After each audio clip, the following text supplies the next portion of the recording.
বেশি। যে মাসটি শুরু হতে যাচ্ছে এই মাসটি অত্যন্ত বরকতময় এবং ফজিলতপূর্ণ মাস। রমাদান মাসের গুরুত্ব ফজিলত কম বেশি আমরা সবাই জানি বলে রমাদান মাসে দেখা যায় আমরা কম বেশি সবাই নেক আমলের চেষ্টা করি, কিন্তু জিলহজ মাস আসলে এই মাসের তাৎপর্য, এই মাসের ফজিলত আমরা অনেকে জানি না বলে শুধু পশু কেনা বেচায় আমরা ব্যস্ত হয়ে যাই, অন্য কোনো আমলের প্রতি আমাদের গুরুত্ব থাকে না। এটি হচ্ছে জিলহজ মাসের গুরুত্ব, তাৎপর্য এবং ফজিলত সম্পর্কে না জানার কারণে এমনটা হয়ে থাকে। একজন মুসলমানের জন্য রমাদানের পরে ইবাদতের সবচাইতে সেরা সময় হচ্ছে জিলহজের প্রথম দশক, জিলহজের প্রথম 10 দিন। সুবহানাল্লাহ। যে 10 দিন আমরা আমাদের সামনে পেতে যাচ্ছি ইনশাআল্লাহ, এই 10টি দিন জিলহজের প্রথম দশক আমাদের জন্য অত্যন্ত গুরুত্বপূর্ণ। দেখুন, আমাদের পূর্ববর্তী উম্মতদেরকে আল্লাহ তাআলা হায়াত দিয়েছিলেন বেশি, আগের যুগের নবীর উম্মতেরা হায়াত পেয়েছেন বেশি, কিন্তু আমাদের উম্মতের লোকেরা হায়াত পেয়েছে, পাচ্ছে, পাবে অনেক কম। কিন্তু আপনি যদি ফ্যাসিলিটিস হিসাব করেন, সুযোগ সুবিধা হিসাব করেন, তাহলে আমাদের মতো সুযোগ সুবিধা আগের কোনো উম্মতই পায় নাই। আগের কোনো উম্মত কি লাইলাতুল কদর পেয়েছে? একটা রাত কয় মাসের সমান? 1000 মাসের সমান। কোন নবীর উম্মত লাইলাতুল কদর পায় নাই। জিলহজের প্রথম 10 দিনে আল্লাহ আমাদেরকে যে ইবাদত বন্দেগীগুলো দিয়েছেন, এই ইবাদত বন্দেগীগুলোর বেশিরভাগই আগের যুগের নবীর উম্মতরা পায় নাই। আমরা হায়াত পেয়েছি কম, কিন্তু এই কম হায়াতের ভেতরে কাজে লাগানোর জন্য এত চমৎকার চমৎকার আমল আল্লাহ আমাদেরকে দিয়েছেন। এই আমলগুলো যদি আমরা করতে পারি, আগের যুগের নবীর উম্মতরা বেশি হায়াত পেয়েও তারা যে পরিমাণ নেকি অর্জন করতে পারে নাই, আমরা কম হায়াতেও এই স্পেশাল সময়গুলো কাজে লাগিয়ে ওদের চেয়ে বেশি নেকি অর্জনের সুযোগ আমরা পাবো। আল্লাহ এই সুযোগটা আমাদেরকে দিয়েছেন, আলহামদুলিল্লাহ। সম্মানিত মুসল্লিবৃন্দ, যে 10টি দিন আমরা শুরু করতে যাচ্ছি, জিলহজের এই প্রথম দশক অত্যন্ত গুরুত্বপূর্ণ 7টি কারণে। নাম্বার 1, প্রথম কারণ হলো কোরআনুল কারীমে আল্লাহ তাআলা এই 10 দিনের কসম করেছেন। সুবহানাল্লাহ। আচ্ছা, আমাদের কসম আর আল্লাহর কসম কি একরকম? আল্লাহ যখন কোনো বিষয়ের কসম করেন তখন ওই বিষয়ের গুরুত্ব বেড়ে যায় না কমে যায়? জিলহজ মাসের প্রথম 10টি দিন আল্লাহ তাআলার কাছে এত বেশি গুরুত্বপূর্ণ, আল্লাহ তাআলার কাছে এই 10 দিনের মর্যাদা এত বেশি, রব্বুল আলামিন কোরআনুল কারীমে এই 10 দিনের ব্যাপারে কসম করেছেন। কোরআনুল কারীমের 89 নম্বর সূরা সূরাতুল ফজরের শুরুতেই আল্লাহ বলেছেন, ওয়াল ফাজরি ওয়া লায়ালিন আশরি ওয়াশ শাফা'i ওয়াল ওয়াতর। কসম ফজরের, কসম 10 রাত্রি, কসম জুর এবং বেজুরের। রাইসুল মুফাসসিরিন আব্দুল্লাহ ইবনে আব্বাস রাদিয়াল্লাহু আনহুমা, তিনি হচ্ছেন মুফাসসির কুলের সম্রাট। যারা তাফসির পড়াশোনা করে ঘাটাঘাটি করে ওনার নাম সবাই জানে। তিনি এই আয়াতের ব্যাখ্যায় বলেছেন, এখানে ওয়ালায়ালিন আশর, যে 10 রাতের কসম করা হয়েছে, এই 10 রাত দ্বারা জিলহজ মাসের প্রথম 10 রাতকে উদ্দেশ্য করা হয়েছে। তাহলে আল্লাহ তাআলা জিলহজ মাসের প্রথম দশকের কসম করেছেন, তার মানে এই প্রথম দশক কম গুরুত্বপূর্ণ না বেশি গুরুত্বপূর্ণ? নাম্বার 2 নাম্বার, আল্লাহর হাবিব কি বলেছেন শোনেন। আল্লাহর হাবিব বলেছেন, সারা বছরের খুচরা যে দিনগুলো আছে, এমনিতে তো মাসের মধ্যে শ্রেষ্ঠ মাস রমাদান মাস, এতে কোনো সন্দেহ নাই, কিন্তু মাসের বাহিরে যদি কেউ বলে খুচরা দিনের মধ্যে কোন দিনগুলো সবচেয়ে উত্তম, তো আল্লাহর নবী বলেছেন, আফদালু আইয়ামিদ দুনিয়া আইয়ামুল আশর ইয়ানি আশরি জিলহিজ্জাহ। আল্লাহর নবী বলেছেন জিলহজের প্রথম দশকের 10 দিন হলো দুনিয়ার সেরা দিন। জিলহজের প্রথম দশকের দিনগুলো হলো দুনিয়ার শ্রেষ্ঠ দিন। নাম্বার 3 নাম্বার হচ্ছে বুখারী শরীফের বিখ্যাত ব্যাখ্যা গ্রন্থ ফাতহুল বারি এর রচয়িতা আল্লামা ইমাম ইবনে হাজার আসকালানী রাহিমাহুল্লাহ, তিনি বলছেন যে জিলহজের প্রথম দশকে ইসলামের মৌলিক ইবাদতের সমাবেশ ঘটেছে, মিলন ঘটেছে। কিরকম? আচ্ছা বলেন তো, নামাজ, রোজা, যাকাত, সালাত, সিয়াম, যাকাত আপনি সারা বছর আদায় করার সুযোগ আছে না নাই? সালাত সারা বছর আদায় করছেন, যাকাত বছরের যে কোনো সময়ে দিতে পারবেন, সওম রমজান মাস ছাড়াও নিষিদ্ধ দিনগুলো ব্যতীত সারা বছর নফল রোজা রাখতে পারবেন। কিন্তু হজ, এই জিলহজ মাস ছাড়া বছরের অন্য কোনো মাসে কি হজ আদায় করা যায়? বলেন যায়?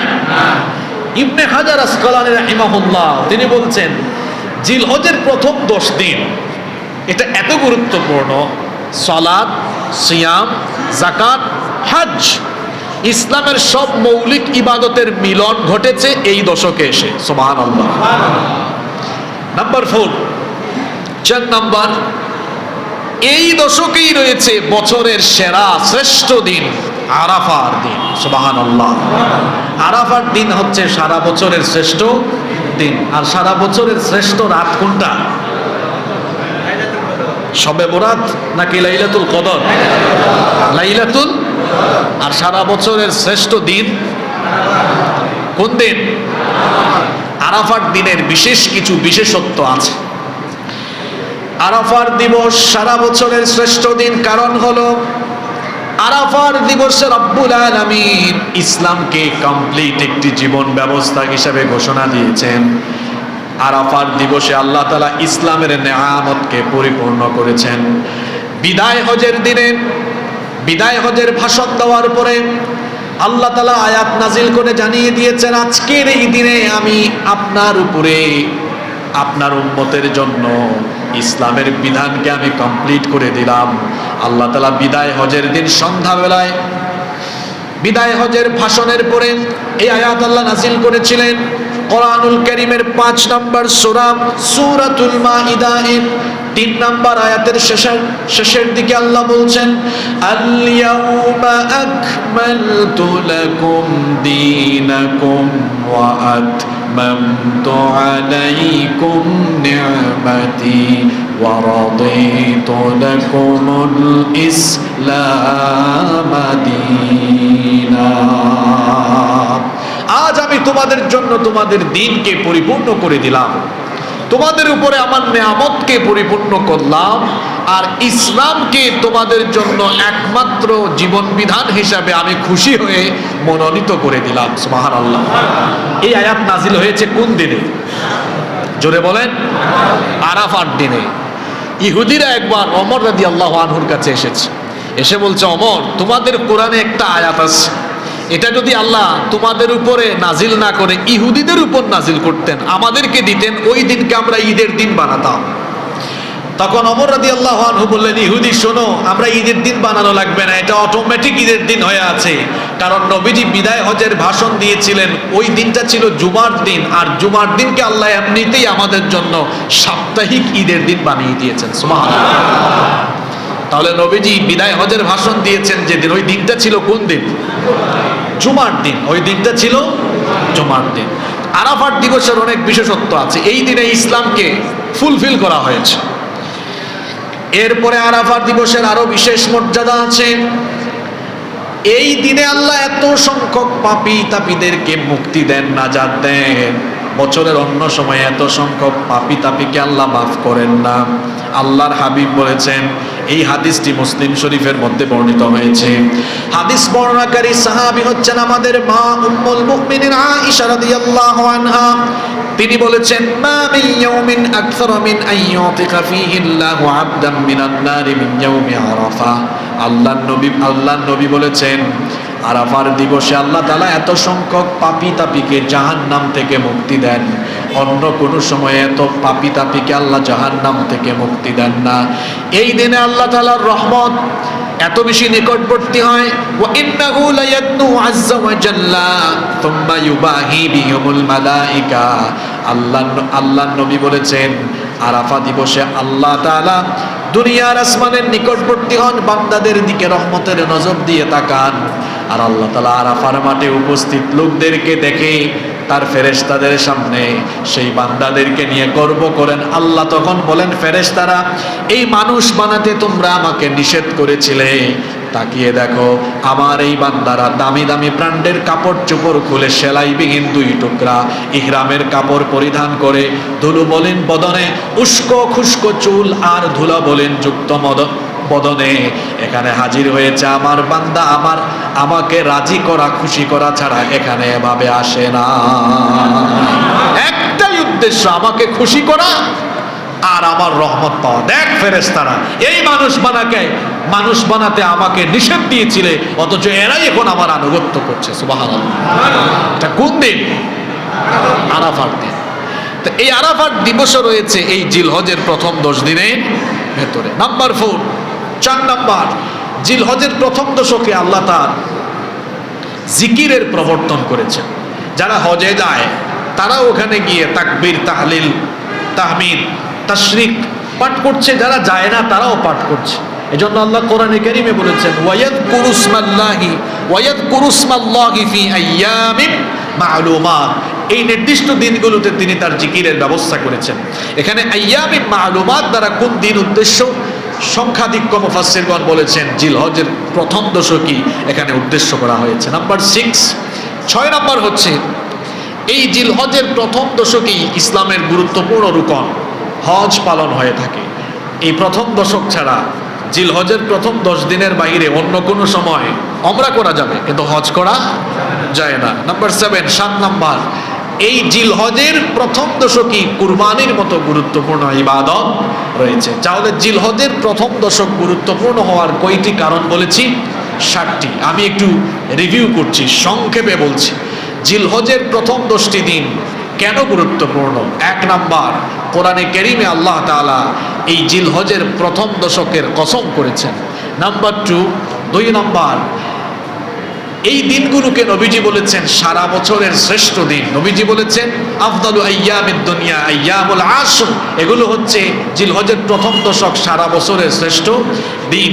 3 নাম্বার, এই প্রথম দশকে ইসলামের মৌলিক ইবাদত তথা সালাত, সওম, যাকাত এবং হজ সকল ইবাদতের মিলন ঘটেছে। 4 নম্বর, প্রথম দশকেই রয়েছে আরাফার দিবস। 5 নম্বর, এই প্রথম দশকে আল্লাহ তার জিকিরের ব্যবস্থা করেছেন।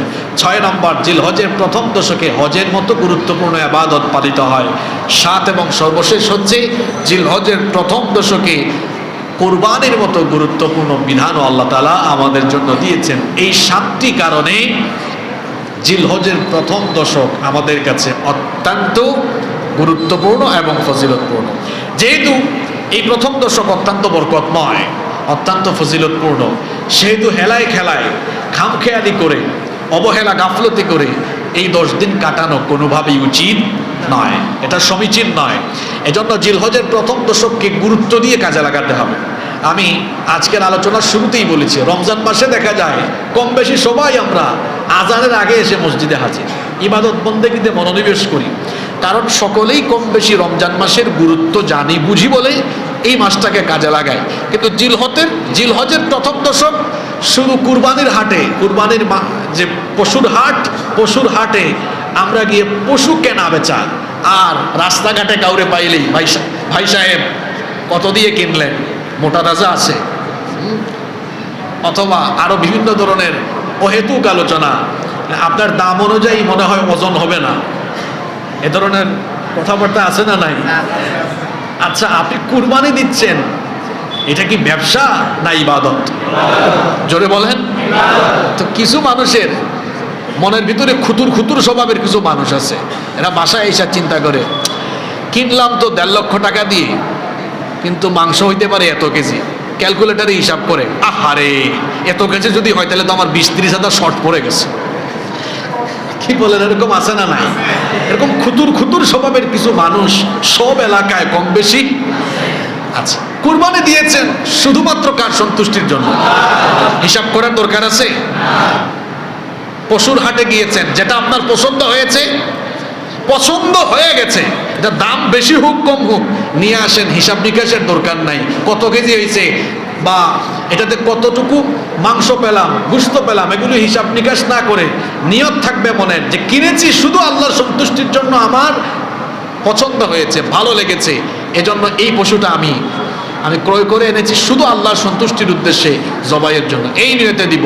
বাদ বাকি কোনো অহেতুক ফালতু চিন্তা আমাদের ভেতরে আমরা নিয়ে আসবো না ইনশাআল্লাহ। তো বলছিলাম এই 10 দিন শুধু পশু কেনা বেচায় ব্যস্ত থাকলে হবে না, আমলের দিকেও মনোনিবেশ করতে হবে ইনশাআল্লাহ। আমরা জিলহজের প্রথম দশকে 10টি আমল সবাই করব ইনশাআল্লাহ। নাম্বার 1, 1 নাম্বার, তওবা করে নিজেকে ক্ষমা লাভের যোগ্য বানাবো। কোনো পাত্রে যদি আমরা খাবার নিতে চাই তো ময়লা অথবা প্লেটের মধ্যে কোনো ধরনের ময়লা লেগে আছে, এ ধরনের প্লেটে, এ ধরনের পাত্রে কি আমরা খাবার নেই? প্রথমে আমরা সেটাকে ধৌত করে পরিষ্কার করে এটাকে খাবার নেওয়ার উপযোগী বানাই, এটাতে খাবার রাখার উপযোগী আমরা বানাই। যেভাবে একটা অপরিচ্ছন্ন প্লেটে খাবার রাখি না, এটাকে পরিষ্কার করে আমরা খাবার রাখার মতো উপযোগী করি, তেমনি আমাদের এই কলুষমুক্ত পাপযুক্ত এই অন্তর, এই নফসকে ক্ষমা লাভের যোগ্য বানাতে হলে এটাকেও আগে ধুয়ে মুছে সাফ করতে হবে।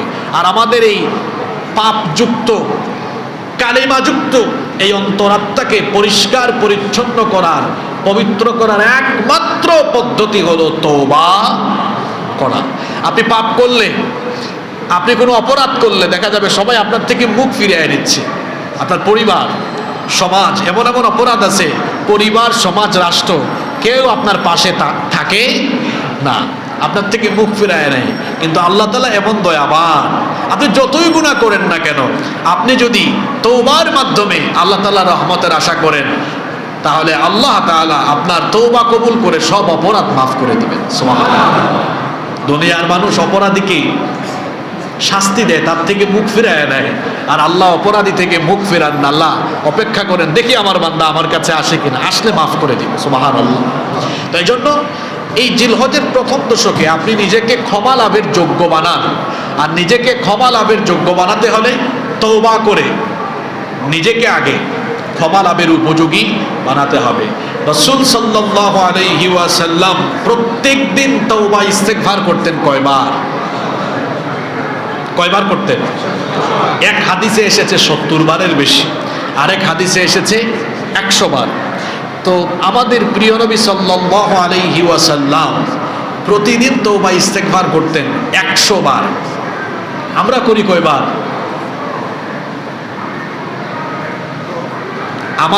আমাদের গুনাহ, আমাদের জীবনে গুনাহ কম হোক বেশি হোক, আছে না নাই?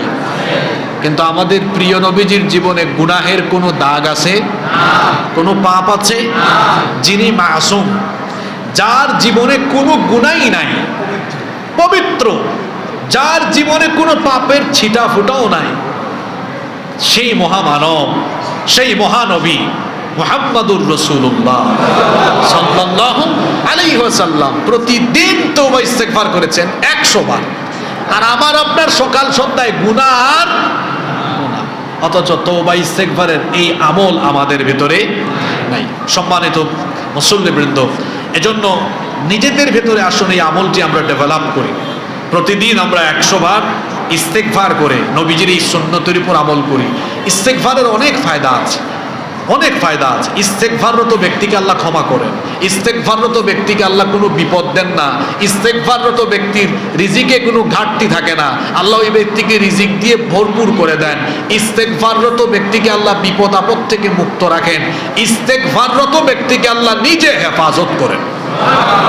কত ফজিলত! ইস্তেগফারের ফজিলত বললে পুরো একটি জুমা আমাদের আলোচনা করতে হবে ইস্তেগফারের ফজিলত নিয়ে। ইস্তেগফারের আরো ফজিলত হলো, ইস্তেগফাররত ব্যক্তিকে আল্লাহ মুস্তাজাবুদ দাওয়া বানিয়ে দেন। সে যখনই হাত তুলে যা চায় আল্লাহ সব চাওয়া পূরণ করে দেন। তো কেন এই আমলটা আপনি নিজের মধ্যে ডেভেলপ করবেন না? চলনে বলনে উঠা বসা চলাফেরায় সকল ক্ষেত্রে কিছুক্ষণ পর পর ইস্তেগফারের আমল করে। কিছু মানুষ আছে মসজিদে ঢুকে ফেসবুক চালায়, ওই উপরের তলায় এখনো কয়েকজন মুসল্লি এরকম এখনো থাকতে পারে এরকম, তারা ফেসবুক চালানোতেই ব্যস্ত। এই মসজিদ কি ফেসবুক চালানোর জায়গা? বসে আছেন, ইস্তেগফার করেন, আস্তাগফিরুল্লাহ আস্তাগফিরুল্লাহ।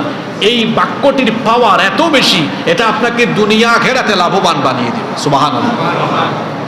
তাহলে প্রথম দশকে আল্লাহর রহমত পেতে হলে প্রথমে তওবা, প্রথমে কি? নাম্বার 2, 2 নাম্বার, যারা কুরবানি করার নিয়ত করেছেন অথবা যারা কুরবানি করবেন না, সকলেই এই আমলটি করতে পারবেন। জিলহজের চাঁদ উদিত হওয়ার পরে নখ, হাত পায়ের নখ, চুল, দাড়ি, গোঁফ বা শরীরের অবাঞ্ছিত কোনো অংশের লোম কর্তন করা যাবে না। এটি অন্যতম গুরুত্বপূর্ণ একটি আমল। সুনানে ইবনে মাজায় হাদিস বর্ণিত হয়েছে, নবী করিম সাল্লাল্লাহু আলাইহি ওয়াসাল্লাম বলেছেন, মান রাআ হিলাল যিল হিজ্জাহ ওয়া আরাদা আন ইউদহি ফালা ইয়াখুযান্না মিন শা'রিহি ওয়ালা মিন আযফারিহি। নবীজি বলেছেন, যে ব্যক্তি জিলহজের চাঁদ দেখবে এবং কুরবানির নিয়ত করবে, সে যেন তার চুল, দাড়ি এবং শরীরের অবাঞ্ছিত অংশের লোম না কাটে, নখও যেন না কাটে। যারা কুরবানি করবেন না সওয়াবের উদ্দেশ্যে, তারা ওই আমলটি করতে পারবেন। তো আপনারা বলবেন যে এখানে তো বলা হয়েছে ওয়া আরাদা আন ইউদাহি, যে কুরবানির ইচ্ছা করে, তো আমাদের তো কুরবানির ইচ্ছা নাই, আমরা কেন এই আমলটি করব? শোনেন কেন করবেন। আপনাদেরকে একটা হাদিস শোনাই, মুস্তাদরাকে হাকিমের মধ্যে এই হাদিসটি বর্ণিত হয়েছে।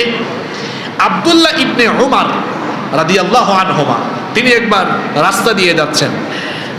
আন্না ইবনে উমর রাদিয়াল্লাহু আনহু মাররা বিইমরাআতিন তাখুযু মিন শা'র ইবনিহা ফি আইয়ামিল আশর।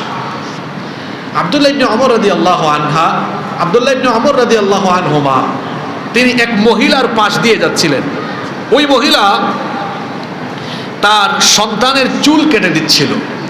এটি দেখে তিনি বললেন, লাউ আখারতিহি ইলা ইয়াউমিন নাহরি কানা আহসান। তুমি যদি তোমার সন্তানের চুল না কেটে কুরবানির দিন পর্যন্ত অপেক্ষা করতে, কানা আহসান, এটা তোমার জন্য অতি উত্তম হতো। সুবহানাল্লাহ। তাহলে বোঝা গেল যে যিনি কুরবানি করবেন না, তিনিও এই আমলটি করতে পারেন। আমরা সওয়াবের উদ্দেশ্যে এই আমলটি করব ইনশাআল্লাহ। জিলহজের চাঁদ ওঠার আগেই আমাদের যদি প্রয়োজন হয় নখ, চুল, দাড়ি বা অবাঞ্ছিত অংশের লোম কর্তন করার প্রয়োজন হলে আমরা সেটা করে ফেলবো। জিলহজের চাঁদ উদিত হওয়ার পরে, চাঁদ দেখার পরে আমরা এটি আর করব না। আল্লাহ এই আমলটির তৌফিক আমাদেরকে দান করেন। নাম্বার 3, 3 নাম্বার, প্রথম দশক খুব গুরুত্বপূর্ণ। এজন্য এই প্রথম দশকে যতটুকু সম্ভব বেশি বেশি নেক আমলের প্রাণান্তকর প্রচেষ্টা চালাতে হবে, কারণ এই দশকের নেক আমলের মর্যাদা কত বেশি শোনেন। আবু দাউদ এবং তিরমিজির বর্ণনায় হাদিস এসেছেন। হাদিস বর্ণনাকারী সাহাবী হচ্ছেন আব্দুল্লাহ ইবনে আব্বাস রাদিয়াল্লাহু আনহুমা। তিনি বলছেন, রাসূল কারীম, আমরা সকলে পড়ি সাল্লাল্লাহু আলাইহি ওয়াসাল্লাম বলেছেন, মা মিন আইয়ামিন আল আমালুস সালিহু ফিহা আহাব্বু ইলাল্লাহি মিন হাযিহিল আইয়াম, ইয়ানি আইয়াম আল আশর। আল্লাহর নবী বলেছেন, জিলহজের প্রথম 10 দিনের নেক আমল আল্লাহর কাছে যতটা পছন্দনীয়, অন্য সময়ের নেক আমল আল্লাহর কাছে ততটা প্রিয় নয়। এক সাহাবীরা তখন নবীজিকে জিজ্ঞেস করলেন, ইয়া রাসূলুল্লাহ, সবাই পড়ি সাল্লাল্লাহু আলাইহি ওয়াসাল্লাম, ওয়ালাল জিহাদু ফি সাবিলিল্লাহ, জিলহজ মাসের প্রথম 10 দিন নেক আমল করার চাইতেও আল্লাহর রাস্তায় জিহাদ করা কি উত্তম নয়? আল্লাহর নবী বললেন, লা ওয়ালাল জিহাদু ফি সাবিলিল্লাহ। আল্লাহর নবী বললেন, জিলহজের প্রথম দশকের নেক আল্লাহর রাস্তায় জিহাদ করার চাইতেও জিলহজ মাসের প্রথম 10 দিনের নেক আমল আল্লাহর কাছে অতি উত্তম। আল্লাহর রাস্তায় জিহাদের চাইতে প্রিয় কোনো জিনিস আল্লাহর কাছে নেই। এক হাদিসে এসেছে, নবীজিকে জিজ্ঞেস করা হয়েছে, আল্লাহর কাছে সবচেয়ে পছন্দনীয় আমল কি? নবীজি বললেন, as-সালাত। প্রথমে বললেন নামাজ, এরপরে বললেন ওয়াল জিহাদু ফি সাবিলিল্লাহ, আল্লাহর রাস্তায় জিহাদ করা। সাহাবীরা বললেন, নবীজি, আল্লাহর রাস্তায় জিহাদের চাইতে কি জিলহজের প্রথম 10 দিন আমল করা, নেক আমল করা উত্তম। নবীজি বললেন আল্লাহর রাস্তায় জিহাদ করার চাইতেও জিলহজের প্রথম 10 দিন নেক আমল করা অতি উত্তম। সুবহানাল্লাহ। তবে ইল্লা রাজুলুন খারাজা বিনাফসিহি ওয়া মালিহি ফালাম ইয়ারজি' মিন যালিকা বিশাই, ওই ব্যক্তির কথা ভিন্ন যে তার জানমাল দিয়ে আল্লাহর রাস্তায় জিহাদ করে জানমাল কোনোটা নিয়ে বাড়ি ফিরতে পারে নাই, অর্থাৎ শহীদ হয়ে গিয়েছে, তার মর্যাদা ভিন্ন। কারণ শহীদের মর্যাদা সবার থেকে কম না বেশি? আমরা অনেকেই শাহাদাতের মর্যাদা বুঝি না। শাহাদাতের মৌত হলো শ্রেষ্ঠ মৌত। মরবেন না, এরকম অমর হয়ে থাকবেন, এই মসজিদে এমন কে আছে? মরতে তো হবেই, মৃত্যু থেকে কেউ আমরা রেহাই পাবো? তো মরতে যখন হবেই, তাহলে শ্রেষ্ঠ মৌত যদি পাই সেটা আমার জন্য ভালো না খারাপ? এই জন্য রাসূল করিম সাল্লাল্লাহু আলাইহি ওয়াসাল্লাম এবং তার সাহাবীরা সব সময় শাহাদাতের মৌত কামনা করতেন, তারা শাহাদাতের মৌত চাইতেন। কারণ শহীদি মৌতের এত বেশি মর্যাদা। আপনি অন্য যে কোনো হালতে যদি মারা যান, মরার পরে হিসাব আছে, বিচার আছে, হিসাব বা বিচার ছাড়া রেহাই আপনি পাবেন না। কিন্তু শাহাদাতের মৌতের এত বেশি মর্যাদা। আল্লাহ নবী বলেছেন শহীদের কাছ থেকে আল্লাহ কোনো হিসাব নেন না, শহীদের কাছ থেকে আল্লাহ কোনো বিচারও করেন না, বিনা হিসাবে বিনা বিচারে আল্লাহ তাদেরকে জান্নাত দিয়ে দেয়। তো শহীদ হতে হলে ঘরে বসে শহীদ হওয়া যায়? শহীদ হতে হলে আপনাকে শাহাদাতের কাজে থাকা লাগবে। আর শাহাদাত এটা নসিব হয় কিভাবে? ইসলাম বিরোধীদের মোকাবেলায় ইসলামকে প্রতিষ্ঠার কাজে যিনি থাকবেন তার শহীদ হওয়ার সুযোগ আছে। আপনি ইসলাম প্রতিষ্ঠার কাজে না থেকে শহীদ হওয়ার কোনো সুযোগ আছে? আপনি ইসলামের পক্ষে কথা বলবেন, ইসলাম বিরোধীরা এতে আপনাকে হুমকি ধামকি দিবে, জেলখানায় নিয়ে রাখবে, প্রয়োজনে ইসলামের কথা বলার কারণে আপনাকে ফাঁসি দিয়ে মেরে ফেলবে। তাহলে বোঝা গেল ইসলামের পক্ষে কথা বললে শহীদ হওয়ার সুযোগ আছে, কিন্তু জান বাঁচানোর মতো কাজ করে চললে শহীদ হওয়ার কোনো সুযোগ, হিকমত খাটাইয়ে চললে আপনি শহীদ হতে পারবেন না। শহীদ হতে হলে ইসলামের পক্ষে কথা বলা, ইসলামের পক্ষে কাজ করা, দিন কায়েমের আন্দোলনে নিজেকে সামিল রাখতে হবে, নইলে তো শহীদ হওয়ার কোনো সুযোগ নাই। তো শাহাদাতের মৌত হলো শ্রেষ্ঠ মৌত, এটি জীবনের শ্রেষ্ঠ পাওয়া। এজন্য আমাদের সকলকে অন্তরে শাহাদাতের তামান্না রাখতে হবে। শাহাদাতের তামান্না যদি অন্তরে রাখেন, সারা জীবন আপনি দিন কায়েমের পক্ষে কাজ করেন। যদি নসিবে শাহাদাত নাও থাকে, লাভ আছে। লাভটা কি? যে ব্যক্তি সারা জীবন অন্তরে শহীদ হওয়ার তামান্না লালন করবে, শহীদ না হয়েও যদি মারা যায়, নবীজি বলেছেন মান সাআলাল্লাহু শাহাদাতা মান সাআলাল্লাহু শাহাদাতি বিসিদকিন বাল্লাগাহুল্লাহু মানাজিলাশ শুহাদাই ওয়া ইম্মা তাআলা ফিরাশি। নবীজি বলেছেন শাহাদাতের তামান্না রেখে কেউ যদি শহীদ না হয়ে বিছানায় শুয়ে থাকা অবস্থায় মারা যায়, সারা জীবন অন্তরে শাহাদাতের তামান্না লালন করার কারণে আল্লাহ ওই ব্যক্তিকে মরার পরে শহীদ হিসাবেই মর্যাদা দিয়ে আল্লাহ তাকে শাহাদাতের মর্যাদা দান করবেন। সুবহানাল্লাহ। তাহলে অন্তরের মধ্যে শাহাদাতের মর্যাদা রাখার দরকার আছে না নাই? শাহাদাতের তামান্না রাখার দরকার। এই শাহাদাতের তামান্না রাখতে হবে। আর শহীদ হতে হলে নবীজির সুন্নত বাস্তবায়নের কাজ করতে হবে। নবীজির সুন্নত কি? শুধু কদু খাওয়া, লাউ খাওয়া, চোখে সুরমা লাগানো, খাবার শেষে মিষ্টি খাওয়া, হ্যাঁ এগুলো সুন্নত, এগুলো গুরুত্বপূর্ণ।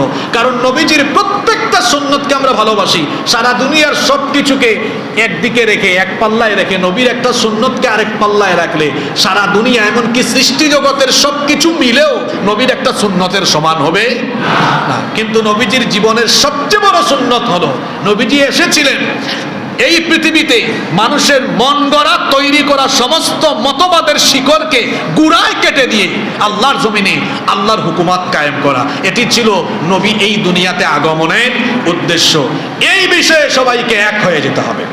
এক হয়ে যে কাজ করলে তখনই আপনার শহীদ হওয়ার রাস্তা খোলা হবে। তাহলে শাহাদাতের মৌতের তামান্না আমাদের ভেতরে আছে তো? আল্লাহ আমাদেরকে কবুল করে নেন। তাহলে জিলহজের প্রথম দশকে নেক আমল আল্লাহর রাস্তায় জিহাদের চাইতেও উত্তম।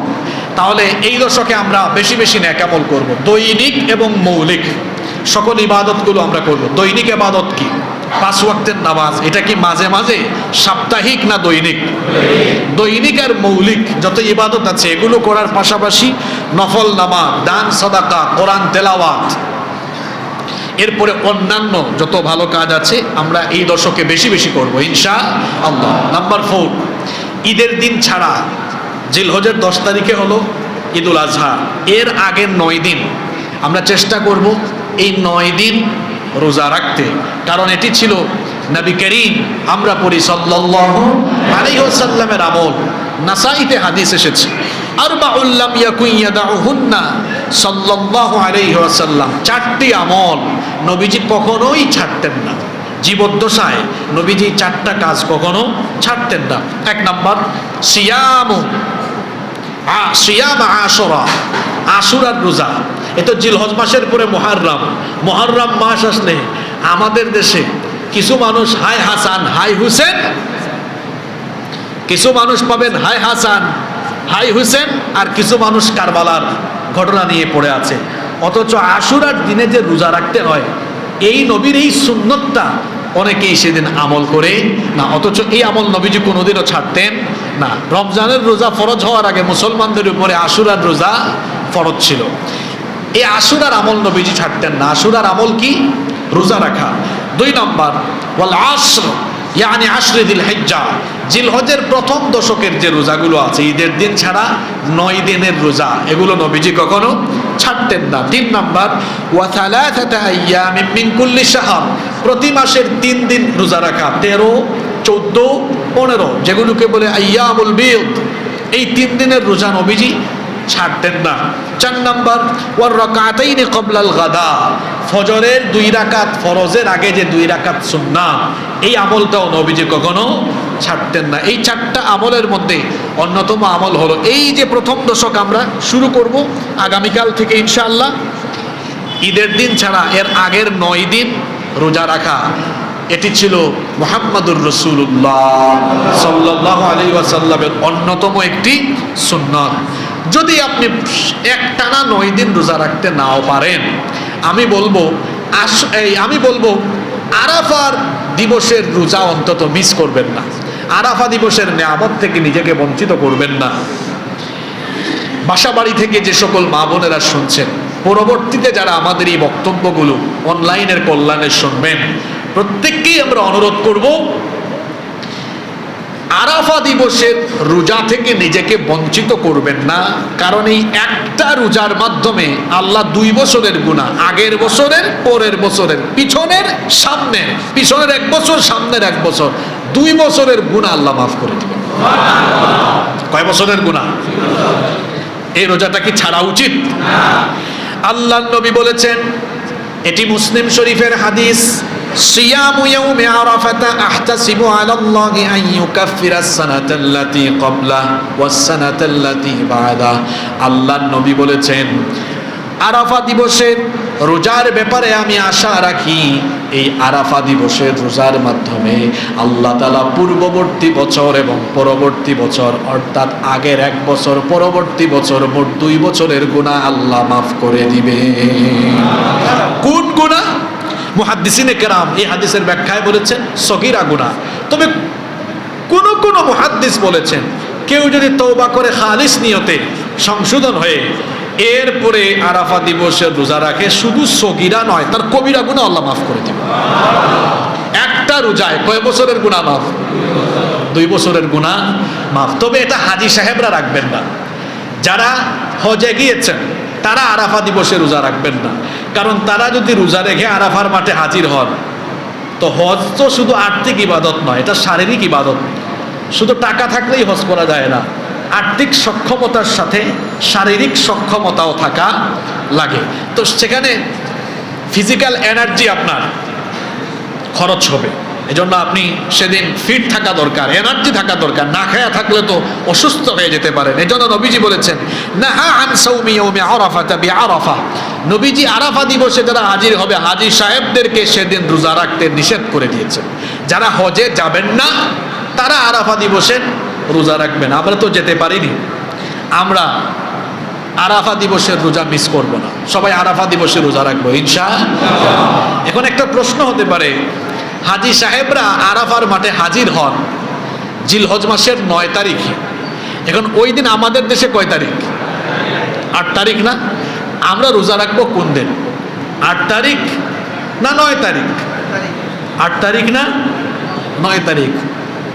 তো অনেকে আছেন বক্তব্যগুলো যখন অনলাইনে শুনবেন, এই যে 8 তারিখ না 9 তারিখ রাখবো এটা শুনে বাকিটা আর শুনে না, তারপর কমেন্টে তার মানে ইয়ে লিখে দিবে মন্তব্য, আমার মতে 8 তারিখ, আমার মতে 9 তারিখ। মানে ফেসবুকে আপনি বাংলাদেশের মাদ্রাসায় এত মুফতি পাবেন না ফেসবুকে যত মুফতি পাবেন, ঠিক আছে? মুফতি এত বেশি আপনি ফেসবুকে পাবেন। তো আপনি একটা বক্তব্য আগাগোড়া শুরু থেকে শেষ পর্যন্ত শুনতে হবে। আমরা যখন কোনো কথা বলি তখন বাড়াবাড়ি এবং ছাড়াছাড়ি এ দুটোকে আমরা অপছন্দ করে ব্যালেন্স করে কথা বলি, যাতে করে উম্মার মধ্যে কোনো ফিতনা না লাগে। আপনি পুরোটা শোনেন। এখন আমরা আমল করব কোনটা? আমরা 8 তারিখে রোজা রাখবো না 9 তারিখে রোজা রাখবো? এ বিষয়ে ফুকাহায়ে কেরাম দুইটি মত দিয়েছেন, ফকিহগণ দুইটা মত দিয়েছেন। একদল ফকিহ বলেছেন আপনাকে আরাফার দিবস যেই দিবসে হাজি সাহেবরা আরাফার মাঠে যান ওই দিনে রোজা রাখতে হবে। এখন ওই দিন আপনার দেশে কয় তারিখ এটা কোনো ফ্যাক্ট নয়, কারণ হাদিসে 8 তারিখ বা 9 তারিখ তারিখের কথা বলা হয়নি, বলা হয়েছে আরাফা দিবসের কথা। আর আরাফার দিবস তো ওই দিন হাজি সাহেব যেদিন গিয়ে আরাফার মাঠে হাজির হবেন। সুতরাং যেই দিন হাজি সাহেবরা আরাফার মাঠে হাজির হবেন ওই দিন আপনার দেশে যত তারিখই থাকুক আপনি ওই দিন রোজা রাখবেন। এটা কয়টা মত? আমি কিন্তু আমার মত বলছি না, এটা ফকিহদের মত বলছি, এটা একটা মত। 2 নম্বর মত হলো কোনো ফকিহ বলেছেন যে হাজি সাহেবরা তো আরাফার মাঠে যান ওটা জিলহজের 9 তারিখ, সুতরাং যার দেশে যখন 9 তারিখ সে ওই তারিখে রোজা রাখবে। তাহলে দুইটা মত একত্রিত করলে দেখা যায় মতে কোনো মিল নাই। আমরা করব কোনটা? তর্কাতর্কি করব ফেসবুকে? না, আসেন আমরা একটু কৌশল করি। কৌশল করলে আমাদের আর তর্ক করা লাগে না। আচ্ছা, জিলহজের প্রথম 9 দিন রোজা রাখতেন কে? মুহাম্মদ সাল্লাল্লাহু আলাইহি ওয়াসাল্লাম। আমি যদি প্রথম 9 দিনই রোজা রেখে ফেলি তাইলে কি আরাফা দিবস আমারে থুইয়া অন্য কোনো দিকে যাইতে পারবে? কথা বলেন। আচ্ছা, এরপরে যদি আমার ব্যস্ততার কারণে না রাখতে পারি তাহলে অন্তত এক কাজ করি, 8 তারিখ 9 তারিখ রোজা রাখি, কারণ নবীজির সুন্নত আদায় হইল। তাহলে 8, 9 2 দিনেরই রোজা রাখলে যে 2 দল মতানৈক্য করেছেন, 2 মত দিয়েছেন, 2 মতের উপরে আমল হয়ে গেল, পাশাপাশি আরাফা দিবসের সওয়াব থেকেও বঞ্চিত হওয়ার কোনো সুযোগ রইল না। সুতরাং অহেতুক তর্ক না করে আসুন আমরা চেষ্টা করি 9 দিনই রোজা রাখি। আর যদি না পারি ব্যস্ততার কারণে আরাফা দিবস নিয়ে কোন দিন রোজা রাখবো এই হুজুর ওই হুজুরকে প্রশ্ন করা আর ফেসবুকে মুফতিগিরি করা এগুলো বাদ দিয়ে আসুন 8 তারিখেও রোজা রাখি, 9 তারিখেও রোজা রাখি। একদিকে নবীর সুন্নতের আমল হবে, অন্যদিকে আরাফার বরকত মিস হওয়ার কোনো সুযোগ আর নেই। তাহলে আমরা 8 তারিখে 9 তারিখে রোজা রাখবো তো ইনশাআল্লাহ।